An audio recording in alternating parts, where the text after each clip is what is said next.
Это книга о сильной женщине, которая, несмотря ни на что, не потеряла веру в людей, которая, несмотря ни на что, всегда может найти любовь в уголке своего сердца и подарить ее каждому.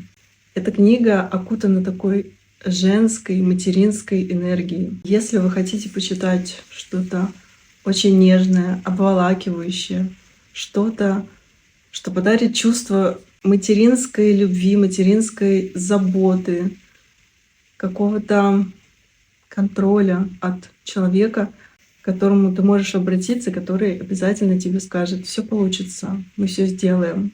Именно такой героиней является героиня этой книги. Это «Шоколадная тетралогия», это третья книга. Героиня будет во всех 4 книгах. Виан Роше. И я вам прямо настоятельно рекомендую эту тетралогию. Мне очень понравилась первая книга, третья книга. Насчет второй мало что могу сказать, потому что я читала очень давно, и уже я и помню, что для меня вот этот кирпичик оказался очень большим. И, скорее всего, я его когда-нибудь перечитаю. Вот эта третья часть, я от нее просто в восторге. Я смакую каждое предложение, смакую каждую главу. Все настолько плавно течет, настолько интересно. Здесь есть и детективная история. Я, как СДВГшник, ставлю этой книге 10 из 10, потому что вы не будете отвлекаться, вы не будете куда-то уходить мыслями, если будете на какое-то мгновение, но дальше книга вас будет возвращать.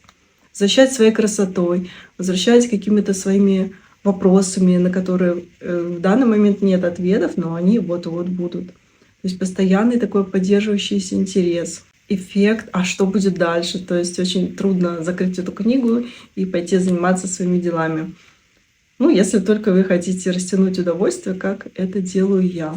У меня еще есть 4-я часть этой книги, к которой я приступлю этой весной, но попозже. Хочу почитать между ними еще 1 или 2 книги. Если вы чувствуете, что вам нужна какая-то поддержка, какой-то внутренний стержень, какой-то ориентир в жизни, какая-то материнская, женская фигура, то я просто настоятельно советую прочитать эти книги для того, чтобы вы понимали, что в этом мире есть тот, кто всегда будет с тобой, кто придет на помощь, кто полюбит тебя и так далее.